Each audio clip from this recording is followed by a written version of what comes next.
ഞാൻ തുടങ്ങി വെച്ച പോരാട്ടം ഒന്നാം ഘട്ടത്തിൽ നിങ്ങൾക്കറിയാം, ഈ പറയുന്ന ADGP അജിത് കുമാർ, മലപ്പുറം SP ആയിരുന്ന സുജിത് ദാസ്, പിന്നീട് ഈ പറയുന്ന പൊളിറ്റിക്കൽ സെക്രട്ടറി P ശശി, ഈ 3 ആളുകളിൽ ഒതുങ്ങി നിന്നുകൊണ്ട് ആയിരുന്നു ഞാൻ ഈ വിഷയങ്ങൾ മുഴുവൻ ഉന്നയിച്ചിരുന്നത്.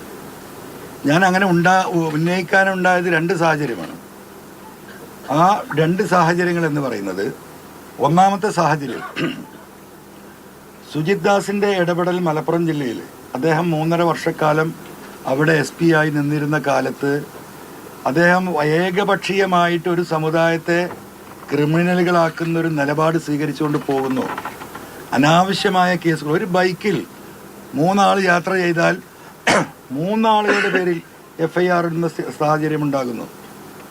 എയർപോർട്ടുമായി ബന്ധപ്പെട്ട് ഈ രീതിയിലുള്ള വലിയ കള്ളക്കടത്ത് നടക്കുന്നു. നിരവധി തവണ ഞാൻ ഉത്തരവാദിത്തപ്പെട്ടവരെ, ബഹുമാനപ്പെട്ട മുഖ്യമന്ത്രി അടക്കമുള്ളവരെ അത് ബോധിപ്പിച്ചാൽ, 1 തവണയും 2 തവണയല്ല. അതുപോലെ തന്നെ ക്യാമ്പ് ഹൗസിലെ മരമുറി പുറത്തു വന്ന സമയത്ത് ഞാനത് ഇൻറ്റിമേറ്റ് ചെയ്തതാണ്.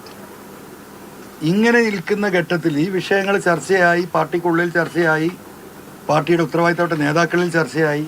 പക്ഷേ ഒരു ആക്ഷനിലേക്കും ഇത് പോകാത്തൊരു ഘട്ടം വരുമ്പോൾ ഞാനിനി എന്ത് ചെയ്യണം എന്ന ചോദ്യം സ്വാഭാവികമായിട്ടും ആ പാർട്ടിയോട് 8 ചില്ലാനം വർഷമായി ആ പാർട്ടിക്ക് വേണ്ടി നിലനിന്നൊരു വ്യക്തി എന്ന നിലക്ക് ഉത്തരവാദിത്തപ്പെട്ട CPMന്റെ ലീഡർഷിപ്പിനോട് ഞാൻ ചോദിക്കുകയുണ്ടായി. അവരുടെ നിർദ്ദേശപ്രകാരമാണ് ഞാനിത് പബ്ലിക്കായി സ്റ്റേറ്റ്മെൻറ്റ് നടത്തുന്നത്. നിങ്ങൾ മനസ്സിലാക്കണം. അവർ പറഞ്ഞു, ഈ ശശിയെയും അജിത് കുമാറിനെയും നിർത്തി ഇനി മുന്നോട്ട് പോയാൽ കേരളത്തിൽ പാർട്ടി ഉണ്ടാവില്ല എന്നൂടെ. ഞങ്ങൾക്കതറിയാം. കാരണം വലിയ പ്രയാസങ്ങളുണ്ട്. നിങ്ങൾ ഉന്നയിക്കുന്ന പാർട്ടി പ്രവർത്തകർക്ക്, ലീഡർമാർക്ക് പോലീസ് സ്റ്റേഷനിൽ കയറാൻ വയ്യ, മറ്റു ഉദ്യോഗസ്ഥരുമായി ബന്ധപ്പെടാൻ കഴിയുന്നില്ല എന്നത് വസ്തുതയാണ്. പാർട്ടിയിൽ നിന്ന് ഞങ്ങൾക്ക് ഈ പരാതികൾ വന്നുകൊണ്ടേയിരിക്കുകയാണ്. പക്ഷേ ഞങ്ങൾക്ക് പരിമിതികളുണ്ട്. അതുകൊണ്ട് നിങ്ങൾ സജീവമായി പാർട്ടിയോടൊപ്പം നിൽക്കുന്ന ഒരു നേതാവാണ്. ആ നിലക്ക് നിങ്ങളെ പാർട്ടി സഖാക്കൾ നിങ്ങളത് കൺസിഡർ ചെയ്യുന്നുണ്ട്. നിങ്ങളൊരു മെമ്പർ അല്ലെങ്കിൽ പോലും നിങ്ങൾക്കത് പറയാനുള്ള ഞങ്ങളെക്കാളുമുള്ള സ്വാതന്ത്ര്യമുണ്ട്. അതുകൊണ്ട് നിങ്ങളത് പറയണം. ഞങ്ങളെല്ലാവരും നിങ്ങളുടെ കൂടെ ഉണ്ടാകും എന്ന് പാർട്ടിയുടെ ഉത്തരവാദിത്തപ്പെട്ട ലീഡർഷിപ്പിൻ്റെയും കൂടെ നിർദ്ദേശപ്രകാരമാണ് ഞാനിത് പബ്ലിക്കായി പറയുന്നത്. അങ്ങനെയാണ് ഇന്ന് ഈ ഘട്ടത്തിൽ ഇത് എത്തി നിൽക്കുന്നത്. സ്വാഭാവികമായും ഒരു ഘട്ടം കഴിഞ്ഞപ്പോൾ ഈ പറഞ്ഞിരുന്ന നേതാക്കന്മാർ പോലും പിന്മാറുന്ന ഘട്ടം വന്നു. അവർ പിന്മാറുന്നത് എപ്പോഴാണ്? ഞാൻ ഒരിക്കലും ബഹുമാനപ്പെട്ട മുഖ്യമന്ത്രിയെ അതിലേക്ക് ഞാൻ ഒരിക്കലും ചേർത്ത് പറഞ്ഞിട്ടില്ല. കാരണം അദ്ദേഹത്തിന് ആ നിമിഷം വരെ, അദ്ദേഹം എന്നെ തള്ളിപ്പറയുന്നത് വരെ ഞാൻ മനസ്സിലാക്കിയത് ഈ P ശശിയുടെയും അജിത് കുമാറിൻ്റെയും കോക്കസിൻ്റെ അകത്ത് ബഹുമാനപ്പെട്ട മുഖ്യമന്ത്രി കുടുങ്ങിക്കിടക്കുകയാണ്. അദ്ദേഹം ഇതുകൊണ്ട് അദ്ദേഹത്തിന് എന്തൊക്കെയോ പ്രയാസങ്ങളുണ്ട്. ആ നിലക്ക് ബഹുമാനപ്പെട്ട മുഖ്യമന്ത്രി ആ വിഷയത്തിൽ ഗൗരവമായൊരു ഇടപെടൽ നടത്തുമെന്നാണ് ഞാനും ഉദ്ദേശിച്ചിരുന്നത്. പക്ഷേ ഒരു ഘട്ടത്തിൽ മുഖ്യമന്ത്രി ഒറ്റയടിക്ക് എന്നെ തള്ളിപ്പറയുകയും ഞാനാണ് ഇതിൻ്റെയൊക്കെ പിന്നിലെന്ന് വരുത്തി തെക്കുന്ന രീതിയിൽ അദ്ദേഹം സ്റ്റേറ്റ്മെൻറ്റ് നടത്തുകയും പൊളിറ്റിക്കൽ സെക്രട്ടറി P ശശിക്കെതിരെ ഞാൻ നടത്തിയ പരാമർശം അവജ്ഞയോടെ തള്ളിക്കളയുന്നു എന്നാണ് പറഞ്ഞത്. നിങ്ങളൊക്കെ ഓർക്കുന്നുണ്ടാവും. അവജ്ഞയോട് കൂടി തള്ളിക്കളയുന്നു. ADGP അജിത് കുമാർ എന്ന് പറയുന്ന ഉദ്യോഗസ്ഥന് ക്ലീൻ ഷീറ്റ് നൽകുകയായിരുന്നു ആ പത്രസമ്മേളനത്തിൽ അദ്ദേഹം നൽകിയത്.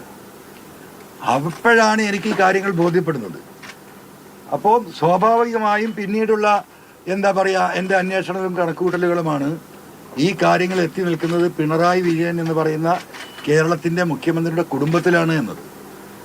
മുഖ്യമന്ത്രി എന്നെ തള്ളിപ്പറയുകയും ഞാനതിനെ തിരിച്ച് കാര്യങ്ങൾ പറയുകയും ചെയ്തതോടുകൂടി എന്നെ സപ്പോർട്ട് ചെയ്തിരുന്ന ഈ പറയുന്ന CPMന്റെ ലീഡർഷിപ്പ് പിന്നെ ഒരു കമ്മ്യൂണിക്കേഷനും ഇല്ലാതാവാണ്.